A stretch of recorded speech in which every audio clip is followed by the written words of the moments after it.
Ah, creo que voy a repetir. Sí. Buenas tardes a todas y todos. Les doy la más cordial bienvenida a el tercer seminario de investigación del programa de estudios coreanos del Instituto de Estudios Internacionales de la Universidad de Chile. En esta ocasión nos acompaña Bernardita González Lustig. Ella es abogada de la Universidad de Chile, magíster en Derecho Internacional, con mención en Comercio Internacional, Arbitraje e Inversiones de la Universidad de Heidelberg y de la Universidad de Chile. Esto es un doble grado. Además, es candidata a doctor en Derecho por la Universidad Central de Chile. Ha participado en el programa sobre literatura, arte y cine de Corea del Norte de la Universidad de York, Canadá. Y fue becaria, fellow, del programa de Corea del Norte del Instituto de Estudios Coreanos de la George Washington University, en el año 2024. Actualmente es coordinadora de investigación del Centro de Estudios Comparados de Corea de la Universidad Central de Chile. Bueno, y sin más preámbulos, le cedo la palabra a Bernardita, que nos va a presentar una ponencia titulada Desertores norcoreanos y activismo, una aproximación jurisprudencial. Adelante, Bernardita. Muchas gracias, Camilo. Agradezco al doctor Ramírez, el coordinador del programa de estudios coreanos del Instituto de Estudios Internacionales de acá de la Universidad de Chile, por invitarme al día de hoy. Y la verdad es que en esta presentación lo que yo quiero hacer es contarles un poco algunos aspectos de mi investigación más reciente sobre este tema. Esta investigación yo la he estado desarrollando en forma conjunta con el profesor Sun Bae Kim, director del Centro de Estudios Comparados de Corea de la Universidad Central de Chile. Y lo primero que quiero hacer, no sé si... Lo primero que quiero hacer es partir esta presentación con algunas noticias. No sé si habrán visto. Estas noticias son noticias de esta semana y salieron en la prensa, incluso salieron en EMOL también salió, y se vinculan un poco con lo que les voy a contar. La que pueden ver a la izquierda tiene que ver con el desmantelamiento de un sistema de parlantes que están ubicados en la frontera entre norte y sur. Estos parlantes estaban funcionando las 24 horas y transmitían propaganda del sur al norte y también música de K-pop, ¿ya? Otra noticia que fue bien también popular, que hombre salió en todas partes esta semana, es la otra, la de la derecha, y que tiene que ver con el rescate por parte de patrullas surcoreanas de un desertor, un norcoreano que llegó nadando a Corea del Sur con unos flotadores que tenía improvisados. Entonces, ¿qué es lo que pasa con estas personas cuando llegan a Corea del Sur? Y eso es parte de lo que vamos a conversar hoy día. Entonces, para eso, la estructura de esta presentación es en 3 bloques. El primero tiene que ver con los desertores norcoreanos. Vamos a hablar un poco lo que les comentaba. ¿Qué pasa cuando ellos llegan al sur? ¿Cuál es el tratamiento que reciben ellos en el sur? Y cómo es este proceso un poco de adaptación. El segundo eje que vamos a ver tiene que ver con el activismo. ¿Ya? Vamos a hablar un poco sobre el contexto y la caracterización de este activismo específicamente. Y el tercero tiene que ver con lo que he estado trabajando recientemente, que es con la jurisprudencia. ¿Cómo se ve este tema desde la jurisprudencia que pudimos recopilar con el profesor Kim? Vamos a terminar con algunas reflexiones finales. Bueno, respecto a lo primero, tiene que ver con la llegada de los desertores norcoreanos a Corea del Sur. ¿Cómo llegan ellos? Bueno, generalmente cuando los desertores norcoreanos deciden irse a Corea del Sur, no hay un cruce directo a través de la frontera, el paralelo 38 entre norte y sur. Es una frontera muy resguardada y no hay cruce directo de ciudadanos solamente. Pueden cruzar en ciertas ocasiones, tienen que pedir permisos especiales y generalmente las personas que cruzan por esta vía son autoridades. Entonces no hay una vía directa para cruzar, además que lo hacen en condiciones de, digamos, ellos están escapando. Entonces, lo que ellos hacen normalmente es que van a través de China, llegan a China, y en China, a través de China llegan a otro tercer país, generalmente países del sudeste asiático, y luego llegan a Corea del Sur. ¿Cómo hacen esto? Esto lo hacen a través de un servicio de intermediarios que contratan, o brokers, que los llevan por una cantidad, por una tarifa, específicamente que llevan a Corea del Sur. Y estas rutas, como ustedes podrán imaginarse, son bastante peligrosas, porque por un lado, cuando llegan a China, generalmente están indocumentados, entonces tienen que conseguirse papeles muchas veces falsificados para lograr insertarse de cierta manera en el mercado ilegal a veces, y también muchas veces son presas por lo mismo también de grupos de trata de personas, sobre todo las mujeres que escapan son víctimas de grupos de tráfico sexual, muchas veces. Entonces son personas que están muy vulnerables a todo este tipo de situaciones, y sobre todo a la explotación.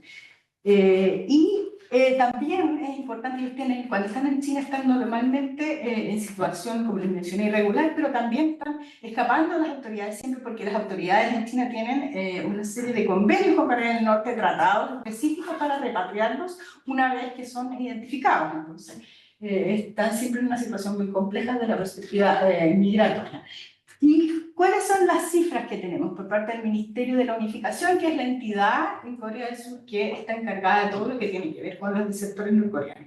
En cuanto a las cifras oficiales, lo que nosotros podemos ver hasta ahora, en el primer trimestre del año 2025, es que han llegado 38 desertores, de los cuales uno es hombre y 37 son mujeres. Y el año 2024, para referencia, llegaron 236 personas provenientes del norte, de las cuales 26 son hombres y 210 son mujeres. Ahora, esta diferencia, que me llama la atención, ¿cierto? Pero esta diferencia tiene que ver con que esta migración tiene una característica particular, que es una migración feminizada. ¿Ya? Y esto podría explicarse en parte porque las mujeres son las que tienen mayor facilidad, de cierta manera, para desplazarse, porque los hombres en Corea del Norte forman parte generalmente del servicio de los militares, tienen que hacer un servicio militar muy extenso, como de 10 años. Entonces, las mujeres son las que tienen mayor posibilidad de moverse, y por lo mismo también son las que han impulsado, no es tema de esta investigación, pero las que han impulsado el desarrollo de los mercados en las zonas fronterizas con China también son las mujeres, justamente por esto mismo. Y este es un gráfico que hicimos nosotros para tener también una visión que es más fácil ver cómo o ilustrar el volumen de la migración norcoreana a Corea del Sur. Este fuerte descenso que ustedes pueden ver ahí al final tiene que ver con la pandemia, porque recordemos que cuando estaba el COVID-19 se establecieron fuertes controles fronterizos y el norte cerró completamente sus fronteras y estableció un patrullaje muy fuerte. Entonces disminuyó también mucho la llegada de los desertores. Abordando ahora el otro tema que tiene que ver con el tratamiento y la adaptación en Corea del Sur. Una vez en el sur, y tras indicar que estas personas quieren desertar, la denominada Ley de Protección y Apoyo al Asentamiento de Refugiados de Corea del Norte, que fue implementada en el año 1997, considera que son compatriotas. Pero lo que ocurre en la práctica es que ellos tienen que someterse a una serie de controles previos antes de insertarse en la sociedad. Lo primero que tienen que hacer es que tienen que pasar por un control, una especie de screening, un control por parte del Servicio Nacional de Inteligencia, que descarta su peligrosidad o que sean espías infiltrados.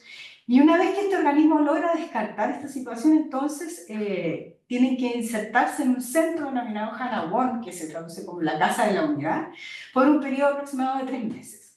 Y en este recinto ellos tienen que permanecer de cierta manera encerrados, no pueden salir, y reciben clases, una serie de clases intensivas sobre historia, democracia, economía, pero más que nada les entregan herramientas y competencias básicas para que ellos puedan insertarse en la sociedad de Corea del Sur. Por ejemplo, ir a un banco, usar un cajero automático, cosas así. Y este recinto, que son los que ustedes pueden ver en esa fotografía, hasta hace muy poco no se habían mostrado al público, estaban bastante resguardados, generalmente están fuera de la ciudad, y hay una serie de estos centros a lo largo de Corea. ¿Y qué es lo que pasa dentro de estos recintos? Bueno, en estos recintos existe la posibilidad de que estos desertores reciban capacitaciones vocacionales especializadas que tienen por finalidad lograr que ellas puedan insertarse de una forma autónoma en la economía. y ser lo más independiente posible, porque lo cierto es que cuando ellos llegan, reciben una especie de suma de dinero para facilitar su asentamiento. Pero la idea es que ellos no dependan totalmente del apoyo estatal y logren insertarse en la economía. Entonces, reciben una serie de capacitación en distintos talleres vocacionales, como por ejemplo tema de manicura, cocina, costura. Ustedes pueden ver ahí, hay unas cocinas casi industriales. Y en la parte inferior izquierda ahí pueden ver una sala de clases. Esta sala de clases es para aquellos que quieran ofrecer, nivelar su educación. Lo que se hace es que se intenta homologar las calificaciones cuando ello sea posible, pero la verdad es que eso es bastante difícil, porque dadas las profundas diferencias entre los sistemas sociales, políticos y económicos en el norte y sur, es difícil, pero se trata de nivelar su sistema educacional y los desertores que llegan, algunos llegan adolescentes o ya niños, también pueden terminar su educación escolar. Y también hay, bueno, hay máquinas de coser, etcétera.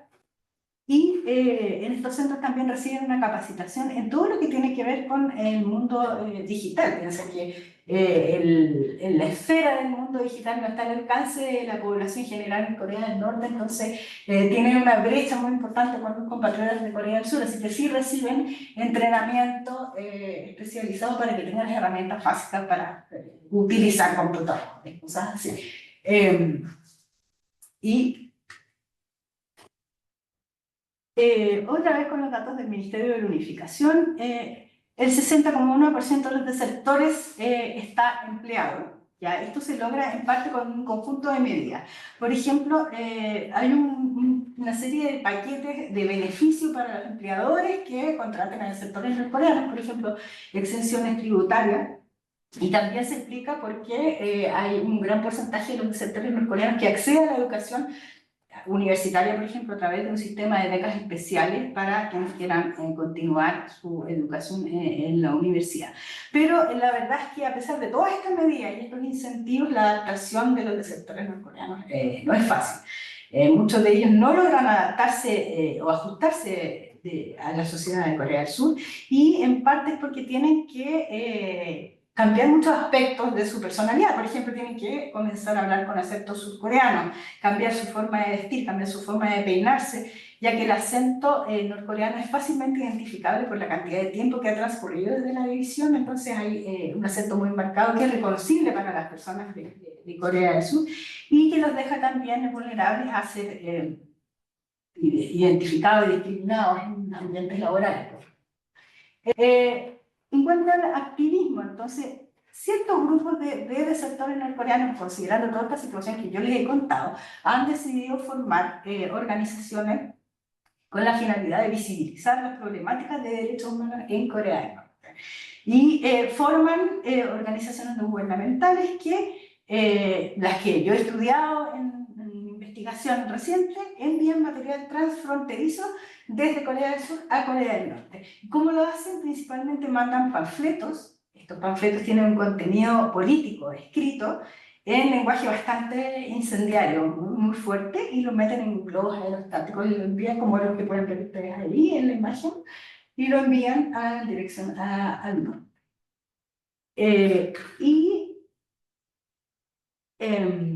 A veces también en estos globos introducen, por ejemplo, USB, pequeños USB, que tienen, o pequeñas radios, que tienen material adentro.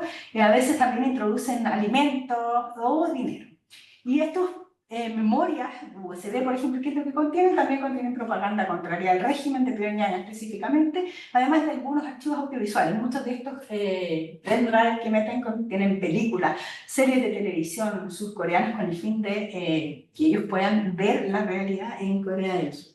Y los activistas manifiestan que el objetivo de enviar estos globos es que en el norte puedan tener acceso a información respecto a cómo es la vida en Corea del Sur.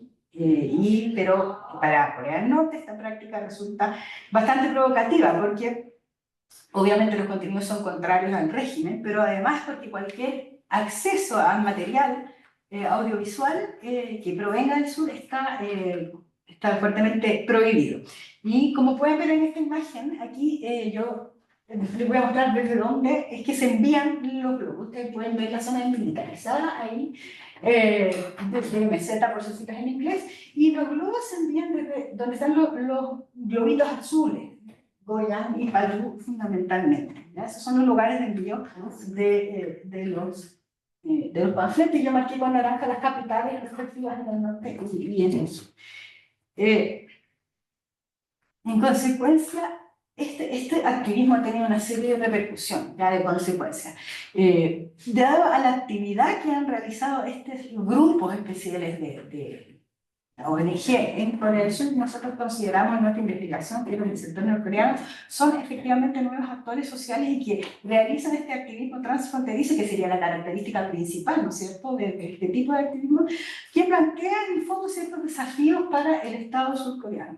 ¿Por qué? Porque por un lado sí, es cierto que este activismo ha sido un mecanismo que le ha permitido a este grupo particular de la sociedad visibilizar sus problemáticas, particularmente la violación de los derechos humanos en Corea del Norte, pero también constituye una fuente de conflictos que tiene una serie de repercusiones o consecuencias, especialmente en las relaciones intercoreanas. Se ha dicho, por ejemplo, que impactaría en las políticas de acercamiento que fueron impulsadas por gobiernos anteriores, como el gobierno de Moon Jae-in, por ejemplo. Y también esto se expresa de manera muy concreta. No sé si recuerdan que el año 2024 Corea del Norte envió globos a Corea del Sur y estos globos contenían adentro basura, desechos. Fue aproximadamente una cantidad de 300 globos, más que nada como un acto performático para demostrar la reprobación de este tipo de comportamiento.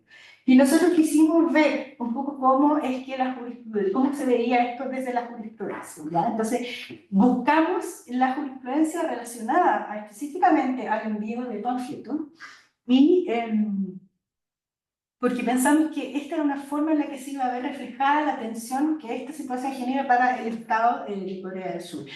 Pensamos que se reflejaba de cierta manera en la legislación, no voy a mencionar en esta oportunidad la legislación pertinente, pero también pensamos que esto se iba a ver reflejado en las decisiones de los tribunales sobre esta materia. Identificamos efectivamente un conjunto de fallos, entre los que encontramos sentencias relacionadas con el envío de panfletos como un tipo de activismo político de los desertores norcoreanos. Entonces, las primeras sentencias que nosotros abordamos en nuestro trabajo se refieren al caso de activista del sector norcoreano que era un jefe de un grupo específico que realizaba este envío de globos, y él intentó enviar globos a Corea del Norte el año 2013, pero le impedían realizar su lanzamiento y fue impedido en más de 10 oportunidades por la policía, que decía en el fondo que estaban preocupados por el impacto que esto va a tener en las relaciones intercoreanas. Y en el año 2014, este jefe de este grupo en particular interpuso una demanda contra el Estado ante el Tribunal del Distrito de Uijeongbu, en la provincia de Gyeonggi, que es aquí yo les mostraba fronteriza, y solicitó indemnización por daños y perjuicios ocasionados por el impedimento del envío. Pero ¿qué viene lo interesante? ¿Qué es lo que dijo el tribunal en esta oportunidad? En esta oportunidad el tribunal afirmó que en principio el envío de un globo a Corea del Norte pertenece al ámbito de la libertad de expresión del demandante, ¿cierto? Es una forma legítima de manifestarse y que no puede ser coartada, dijo el tribunal. Pero, dado que Corea del Norte ha disparado en el pasado, específicamente se refiere a un incidente en el año 2014, y desafió con disparar nuevamente si estos globos entran a su territorio, este acto sí representa un peligro inminente y grave para la vida y los cuerpos tanto del demandante como de los agentes que custodian las inmediaciones en la zona desmilitarizada. Eso dijo el tribunal. Y además agregó, cito, para responder a un peligro tan claro y presente, un oficial militar puede restringir el envío de un globo que lleve panfletos si representa un peligro, y tal restricción no puede ser declarada ilegal a menos que sea excesiva. ¿Ya? Entonces, en ese sentido, lo que podemos ver es que el tribunal sostuvo que los funcionarios que detuvieron este envío de panfletos actuaron conforme a derecho y lo hicieron con la finalidad última de evitar un ataque, empleando la fuerza física para evitar este lanzamiento, lo cual fue considerado un acto justificado para evitar un peligro o un daño mayor.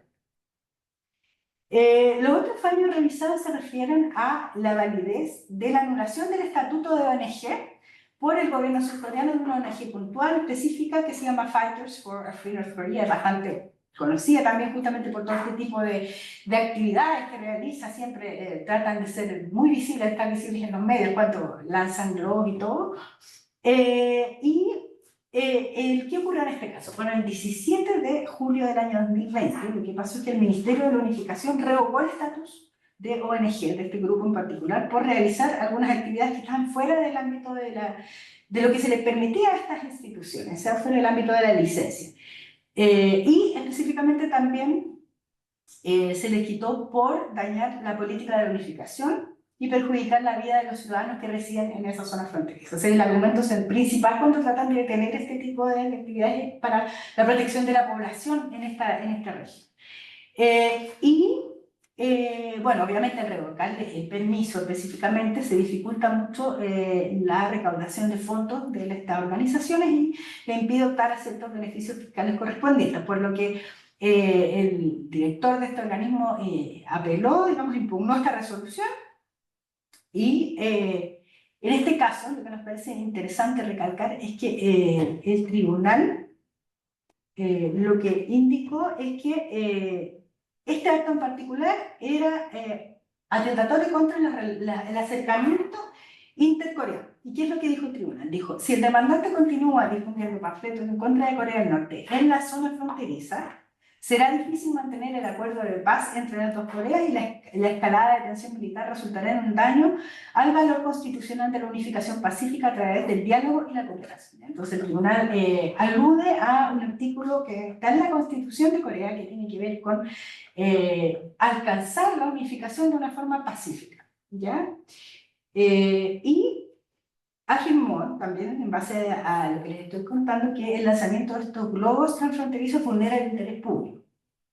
Lo que dijo específicamente el tribunal respecto a este punto es lo siguiente, dijo, la difusión de panfletos plantea un riesgo de conflicto militar en la zona fronteriza, lo que representa un riesgo para la vida y la seguridad física de los residentes y plantea un obstáculo significativo a la política de unificación pacífica del gobierno de la República de Corea debido al aumento de la tensión militar entre las dos Coreas y constituye entonces una infracción directa y concreta del derecho. Y el último caso que les voy a comentar es un fallo de la Corte Suprema del año 2023. Este fallo resolvió un recurso interpuesto por Park Sang-hak de la primera ONG que yo les conté, Fighters for a Free North Korea. Y lo interesante es que la Corte Suprema revirtió la sentencia del Tribunal Administrativo, esta que les quitaba el permiso a la ONG, la revirtió.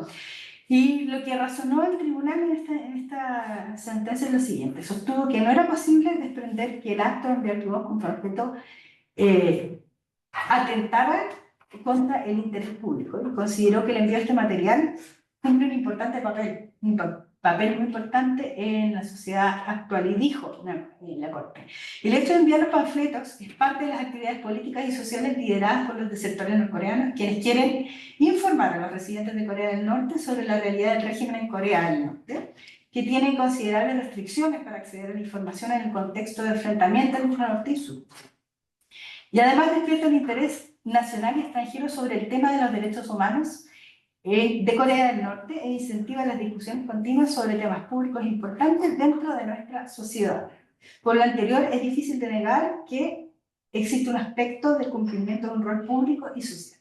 Eso a mí me parece muy interesante, el reconocimiento de la actividad del activismo de los desertores norcoreanos desde la perspectiva de una democracia, lo que se espera de la discusión en una democracia.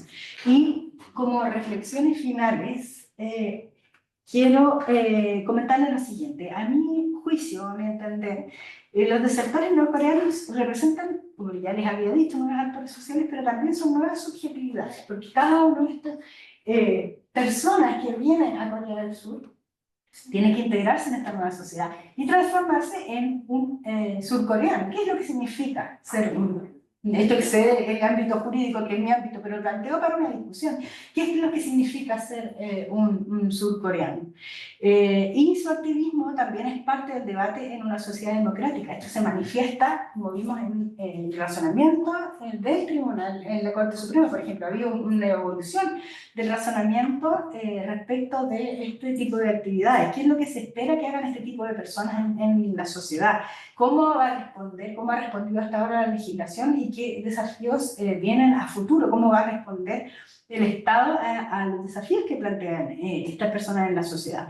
Y lo que les puedo comentar sí es que en la jurisprudencia que analizamos en nuestra investigación sí se aprecia una tensión específica entre la libertad de expresión de este grupo de personas, de activistas de sectores norcoreanos, pero también está el derecho a la vida de las personas que están viviendo, los residentes de la zona fronteriza, porque efectivamente es cierto que en años anteriores Corea del Norte ha disparado cuando observan estos globos que llegan al territorio norcoreano, efectivamente han disparado para el público. Y ahí la gente que vive en esa zona fronteriza está en medio de este conflicto, entonces sí se ven expuestos a correr riesgo. También observamos un cambio significativo, como ya les mencioné, en el criterio judicial de los tribunales, de tal manera que en las sentencias que analizamos en la primera y la segunda instancia, específicamente el año 2022, los fallos tendían a favorecer la protección de la seguridad nacional de manera muy marcada por sobre el derecho a la libertad de expresión. Pero esta sentencia que les comenté hoy día, la sentencia de la Corte Suprema, marcó un cambio muy importante a priorizar o darle la relevancia a el derecho a la libertad de expresión de estos activistas de sectores surcoreanos. Así que este estudio que publicamos en la revista de Estudios Internacionales, la verdad que es una primera aproximación a las tensiones que este activismo transfronterizo pueda generar sobre el Estado específicamente, y lo hicimos a partir de la revisión de la jurisprudencia de los tribunales, pero creo que es una primera mitad, es decir, a partir de aquí creo que se pueden buscar otros puntos de vista y otras aproximaciones a este tema, que como les mencionaba al principio de nuestra presentación, es un tema que se encuentra en permanente evolución. Si uno busca, es una situación que está permanentemente en boga, así que yo los invito a mantenerse informados y a seguir leyendo lo que estamos desarrollando respecto del tema.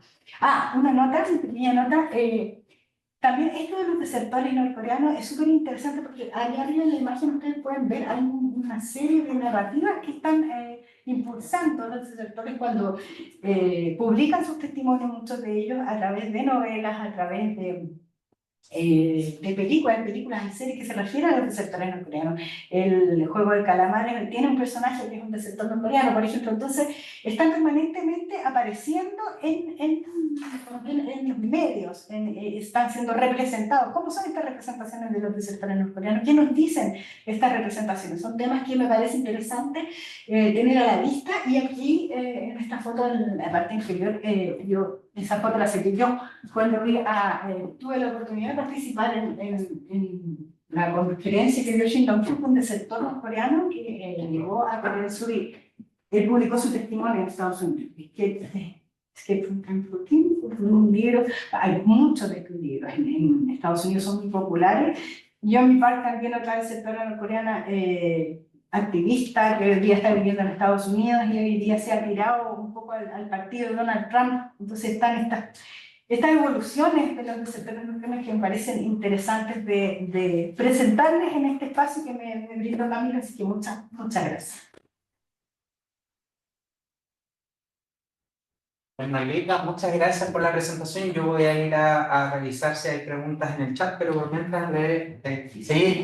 Muchas gracias, que un poco disculpa las lack of manners. A ver, muy interesante la presentación, Margarita, muchas gracias. Venir aquí a nuestra casa, en sentido literal, ¿no?, de la palabra, Instituto Internacional, que es aún una casa, nos vamos a mudar pronto a un campus vertical, que no será una casa, será un campus. Bueno, así que me alegro de verte aquí antes de la mudanza. Y tu generosidad de venir con tu tiempo para presentar tu investigación de manera desinteresada, eso no quiero dejar de decirlo, ¿vale? Yo seguí un poco tu trabajo, recuerdo hace unos años, ¿no?, el proyecto de tesis doctoral que me compartió el profesor Bernardo de los, que fue los 10 no sé si lo sigue siendo, ha cambiado, Porque tu tesis doctoral es en Derecho, ¿no? ¿O es en Estudios Culturales? ¿Tu tesis doctoral es en Derecho o es en Estudios Culturales? Es en Derecho, pero yo tengo una aproximación que tiene que ver con los estudios culturales también, porque yo tengo magíster en estudios coreanos. Entonces, la aproximación de ese programa es una aproximación mixta. Entonces, Entonces, tu trabajo de investigación es interdisciplinar. ¿Es interdisciplinar o es de Derecho? Tu investigación doctoral. mi trabajo doctoral es de Derecho, puesto que mi programa es... Claro, entonces todo el rollo que os ha contado son antecedentes, ¿no? O sea, son background, ¿no? Que claro, que cuando desde Chile trabajamos Asia, pues muchas veces caemos en esa humildad, ¿no? Tener que empezar por lo básico, ¿no? El ABC, ¿no? De un país, de una economía, de un sistema. Entonces, son cosas como muy de Wikipedia, ¿no? Que hay que tener presente sin más, ¿vale? Entonces, ya a nivel de tesis doctoral, entiendo que tesis doctoral es un posgrado no oficial de un país de la OCDE, etcétera, ¿no? Que es Chile. Lo que me ha hecho falta la sistematización, ¿no? O sea, ¿cuántas sentencias has analizado? ¿3 nada más? Entonces, ¿cuántas sentencias? Decisiones de justicia, precedents. ¿Cuántas sentencias has analizado en tu tesis doctoral? Cuando en mi tesis doctoral recopilé aproximadamente, utilicé 12 sentencias, pero recopilé 23. Wow. Hubo un grupo de sentencias que no utilicé finalmente, bueno, encontré sentencias de distintos tipos de, digamos, de materias, ¿cierto? Había sentencias que tenían que ver con tribunales de familia, había sentencias que tenían que ver con otro tipo, pero fundamentalmente me centré en sentencias del Tribunal Constitucional y sentencias de la Corte Suprema para hacer la investigación. Claro, entonces, si he entendido bien, tú identificas una tensión entre un derecho a la libertad de expresión y entre ese derecho y el derecho, básicamente, depende del país, ¿no? Que hablemos, pero será un derecho o mejor, un derecho al orden público o un deber del Estado de mantener orden público, seguridad nacional, 40.000 palabras, que vienen a ser lo mismo según el contexto histórico y geográfico del país liberal en el que estemos, ¿no? De países liberales, ¿no? Entonces, eso es lo que, o sea, como poco, ¿no? Entonces, hay una tensión entre esos dos derechos y al principio ganaba uno y ahora empieza a ganar o imponerse el derecho a la libertad de expresión. ¿Y por qué crees tú que ha cambiado la evolución? Porque claro, los tribunales cambian de interpretación en el tiempo y todo bien, ¿no? ¿Qué ha cambiado, tal vez culturalmente, no jurídicamente, para explicar esa evolución? Sí, yo no sé si ha cambiado, digamos, como permanentemente, pero sí me parece que está oscilando de cierta manera entre estos dos polos. Ahora quizás pues que haya oscilado más hacia la protección de la libertad de expresión, pero también es cierto que la situación de la protección de la seguridad nacional, en el caso particular de Corea del Sur, obedece a una situación geopolítica concreta y particular que tiene que ver con las tensiones con el norte y es una situación fáctica, entonces eso es una realidad.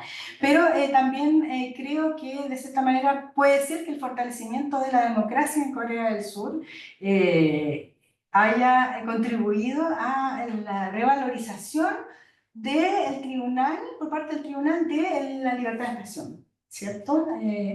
Eso es mi opinión al respecto, pero... Es como contraintuitivo, ¿no? O sea, todo la evolución del derecho público, constitucional y económico de los países liberales están orientándose básicamente a partir final de los 2010, ¿no? Básicamente la pandemia, un poco antes. No voy a hacer una clase, ¿no? Pero hay muchos, insisto, muchos trabajos que apuntan a esa dirección, libertades fundamentales, de expresión o no, e incluso inversiones extranjeras, comercio, 1000 cosas, ¿no? Vamos a querer securitizar todo seguridad nacional. Y aquí lo contrario, o sea, como no lo entiendo, o sea, insisto, los países liberales tendemos a reducir, o mejor dicho, aumentar los mecanismos jurídicos para proteger la seguridad nacional en detrimento de derechos fundamentales, por supuesto, de equilibrio siempre, no se trata de decir que porque Donald Trump sea presidente de Estados Unidos no es una democracia, eso nunca lo diré, eso es absurdo, ¿no? Pero eso es una democracia, te guste o no. Pero todos los países con Trumps o sin Trumps están orientándose de derecha a izquierda, me da igual, hacia, repito, una securitización de todo, ¿no? En particular, casos tan geopolíticamente explosivos como puede ser una frontera desmilitarizada entre dos enemigos militares, ¿no? Que son, se entiende bien, porque Corea del Sur tiene bases militares estadounidenses, etc., ¿no? Entonces, como raro, ¿no? Todo es una reflexión, ¿no? Puedes apuntar tu opinión al respecto, me puedo equivocar, pero igual sería, no sé, tenerlo en cuenta, ¿no? Repito, hay mucha bibliografía, no es una opinión improvisada, mucha bibliografía que apunta a eso. Cuando todo el mundo va liberal hacia una securitización o eso, más peso de la seguridad nacional en decisiones que afectan derechos fundamentales, libertad de empresa, libertad de expresión, libre comercio. Aquí Corea del Sur, que es el país en una situación geopolíticamente más jodida de todos, Es un país dividido, ¿no? Se está jodido, ¿vale? Una situación dramática, ¿vale? Muy dramática a nivel nacionalista, ¿no? Está la Constitución, tú lo has dicho, ¿no? La reunificación, como Alemania en su día. En este ámbito geopolíticamente más explosiva tiende a lo contrario, a defender a cuatro activistas locos que envían globos. ¿Cómo? ¿Va a durar eso? ¿Tú crees que van a seguir permitiendo a esta gente que siga jugando a los globos? Es un poco raro. Claro, no, y el tema es bastante interesante porque justamente no lo mencioné en esta presentación, pero hay una ley que es la ley antipanfletos que se implementó en el año 2021. Esa ley sancionaba justamente a quienes enviaran material de manera transfronteriza, específicamente en este caso los globos, y esa ley fue declarada inconstitucional. Sí, esa ley fue declarada inconstitucional por el Tribunal Constitucional. Pero recientemente la nueva administración del Lee Jae-myung dijo que iba a perseguir a estos grupos que enviaban panfletos de manera fronteriza, sin perjuicio de que el Tribunal Constitucional declarara que era inconstitucional. Entonces, están estas tensiones, está lo que dice la Corte Suprema, el Tribunal Constitucional. ¿Y cómo se nombra el Tribunal Constitucional? Por otro lado, ¿cómo se nombran los jueces del Tribunal Constitucional? ¿Cuál es el mecanismo de nombramiento? ¿Cuál es el mecanismo de nombramiento de los miembros del Tribunal Constitucional en Corea del Sur? ¿Vía legislativa, parlamentaria, ejecutiva? No, sí, es un mecanismo mixto. Entonces ahí están justamente con una tensión recientemente que tienen que nombrar a los jueces por parte de la Asamblea Nacional. Eso ha generado bastantes tensiones en el último tiempo, sobre todo con el problema que hubo con el impeachment por juicio político al presidente anterior. Entonces, justamente es un tema que a uno lo lee y pareciera que es algo lejano, es algo distinto, pero si uno empieza a analizarlo, a estudiarlo bien, es un tema que está bastante relacionado también con la política actual del día a día en Corea del Sur, el día de hoy. Entonces, insisto que tiene implicancias aún más generales, que puedes analizar el derecho público comparado y las relaciones internacionales, puedes conectarlo con otros grandes debates y literatura especializada. Me queda mucho más claro este penalista, muy amable. Genial. Tenemos una pregunta del chat, Juan Pablo Donoso. Me voy a hacer. Sí, es súper resfriado. Muy buena presentación. Gracias. Quería preguntar si en China, por parte de la población sino-coreana, hay grupos de ayuda a los desertores o no. ¿Y cuál es la reacción del gobierno chino? Si es indiferencia o una política activa para limitar ese largo viaje al sur o detenerlo fácil. Ya, mira, yo lo que podría decirte de lo que yo he podido experimentar, yo no soy experta en estudios chinos, pero lo que yo he visto es que siempre hay redes de apoyo, sobre todo por parte de las personas, y muchas redes de apoyo vinculadas a misioneros, ¿ya? A grupos cristianos a veces también. Ahora, no diría que hay una actitud proactiva por proteger a estos grupos, porque no se puede, porque hay tratados entre los países que obligan a las autoridades a repatriarlos. Entonces, siempre todas estas cosas tienen que ver con grupos que funcionan, digamos, de manera más secreta, más bien, ¿ya? Pero sí, solamente diría yo que grupos vinculados a ciertos movimientos religiosos sí protegen a estos sectores en China. Ok. Hay una pregunta en el chat, pero se sale del tema, así que voy a dar una oportunidad, no sé si alguien aquí quiere hacer alguna pregunta. Sí, no, yo llegué súper tarde, entonces... Pero bueno, si tienen alguna inquietud, algo que... No, estoy en el debate, mucho gusto. Bueno, yo... No sé si tú, Camilo, quieres comentar algo. Sí, seguí con atención la presentación, me encantó. Y mi pregunta tiene que ver un poco con otros grupos, otros actores de activismo transfronterizo que no son norcoreanos, sino que son surcoreanos que envían globos a Corea del Norte porque tienen una agenda distinta. Estoy hablando de forma más específica de cristianos protestantes. Y diríamos como el modus operandi de estos activistas norcoreanos es muy similar bueno, es el mismo modus operandi Sí. de cristianos protestantes que durante mucho tiempo enviaron Biblias a Corea del Norte, enviaron también estos USB con material, y yo no sé si hay una suerte de coordinación, y también yo no sé si es que desde la jurisprudencia, no sé si los casos se han resuelto de maneras distintas cuando se trata de activismo transfronterizo de norcoreanos versus activismo transfronterizo de surcoreanos. Esa sería una pregunta. Y la segunda pregunta tiene que ver con, que me llamó mucho la atención, la estadística que mostraste de la cantidad de desertores que ingresan a Corea del Sur por año. Y hemos visto que no hay una vuelta a los números de prepandemia.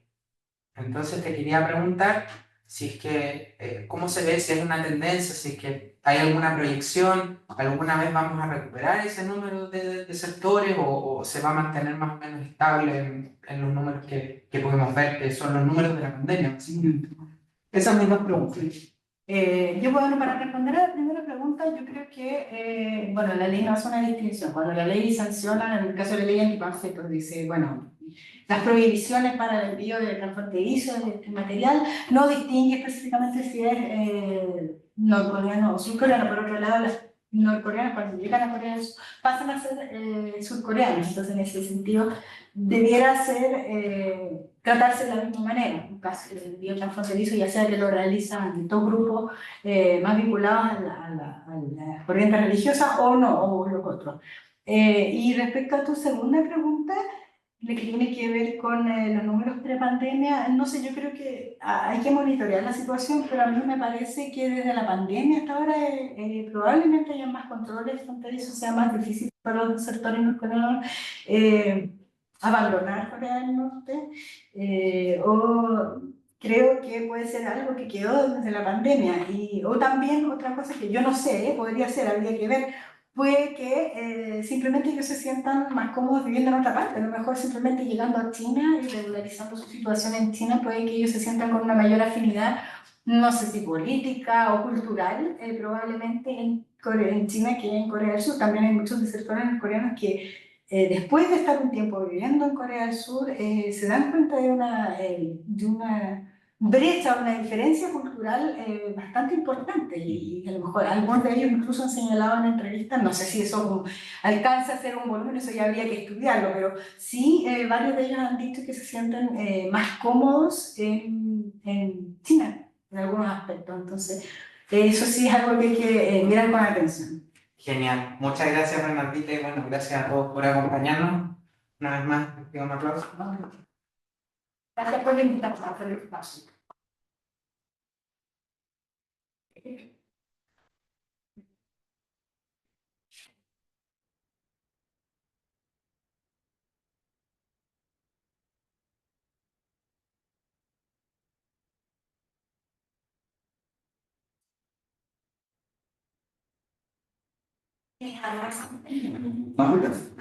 Sí, pues, gracias.